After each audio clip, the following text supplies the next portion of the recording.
Assalamualaikum dan selamat sejahtera kepada para penonton. Dalam episod kali ini, kita akan belajar untuk merancang penyelesaian letak. Untuk menyelesaikan cabaran di atas letak yang diberikan, kita perlu mengenal pasti beberapa perkara iaitu di mana titik markah dan garisan penamat, laluan mana yang perlu dilalui untuk melalui ke semua titik markah dan akhir sekali laluan paling singkat atau kurang berisiko.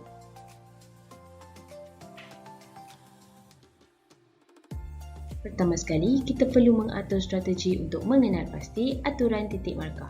Untuk cabaran ini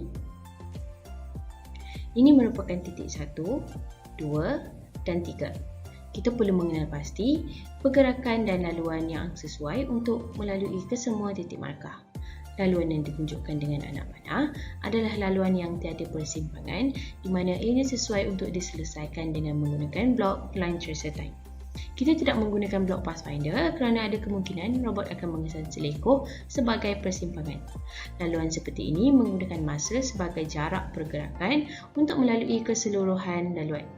Oleh itu, kita perlu mencuba jaya untuk mencari masa yang sesuai untuk menyelesaikan laluan yang ditunjukkan oleh anak panah seperti yang ditunjukkan dalam blok coding di mana nilai diubah untuk time period. Dan format juga dipilih bergantung kepada warna garisan sama ada hitam atau putih. Kelajuan motor kiri dan kanan juga boleh diubah pada left speed dan right speed pada blok.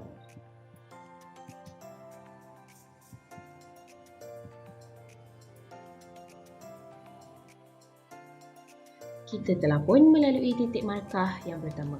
Seterusnya, kita perlu mencari laluan untuk ke titik markah yang kedua. Seperti yang ditunjukkan dengan anak panah, ini merupakan laluan yang mempunyai banyak persimpangan. Berdasarkan ciri ini, kita perlu menggunakan blok pathfinder. Melihat kepada blok coding, junction perlu ditetapkan mengikut jenis persimpangan sama ada left, right, middle, dead end atau offset. Manakala action merupakan pergerakan yang ingin dilakukan sama ada turn left, turn right atau stop. Kemudian, kita perlu mengenal pasti laluan seterusnya untuk ke titik markah kedua. Laluan kali ini perlu melalui simpang kiri tanpa perlu ke kiri dan ke kanan pada simpang tengah. Melihat kepada blok coding, junction akan ditetapkan kepada left dan action kepada stop untuk membuatkan robot mengabaikan simpang kiri dan terus bergerak ke hadapan. Dan robot akan pusing ke kanan ketika berjumpa dengan simpang tengah di mana junction pada blok coding ditetapkan kepada middle dan action kepada turn right.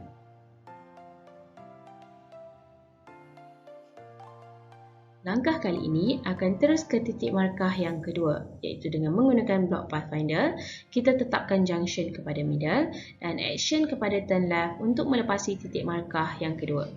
Dengan itu, kita telah pun berjaya melalui titik markah yang kedua.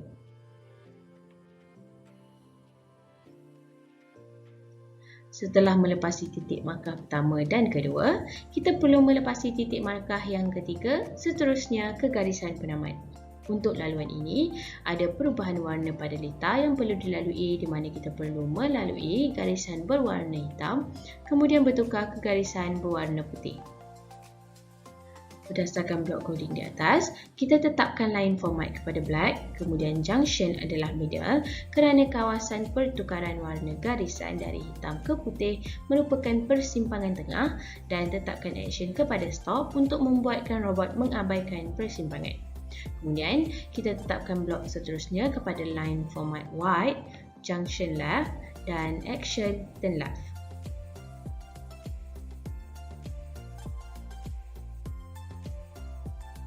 Seterusnya kita akan bergerak ke hadapan sehingga ke hujung persimpangan kiri dan robot perlu mengabaikan simpang-simpang kiri pada bahagian tengah.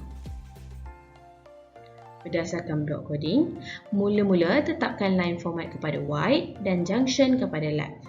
Kemudian action kepada stop kerana robot perlu mengabaikan simpang kiri yang pertama dan yang kedua. Ini juga diaplikasikan untuk simpang yang kedua.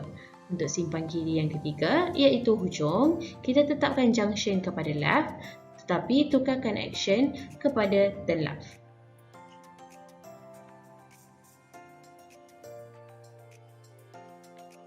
Laluan yang seterusnya adalah laluan yang akan melalui titik markah yang ketiga.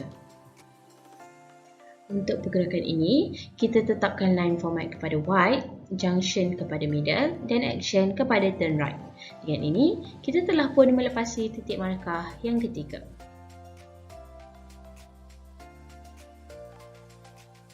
Sekarang, kita sudah melepasi kesemua titik markah, kita perlu memastikan robot kita sampai ke garisan penamat. Berdasarkan anak panah, kita perlu melalui garisan putih dan bertukar ke garisan hitam, kemudian pusing ke kiri pada simpang tengah dan berhenti. Hujung garisan penamat merupakan jalan mati.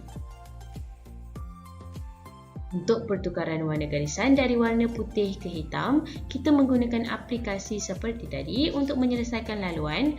Kemudian untuk berhenti di garisan penamat, kita perlu menetapkan junction kepada dead end dan action kepada stop. Setelah melakukan pengekodan, anda boleh melakukan uji lari litar sehingga robot anda mengikuti semua laluan dengan betul. Berikut merupakan contoh pergerakan penuh robot.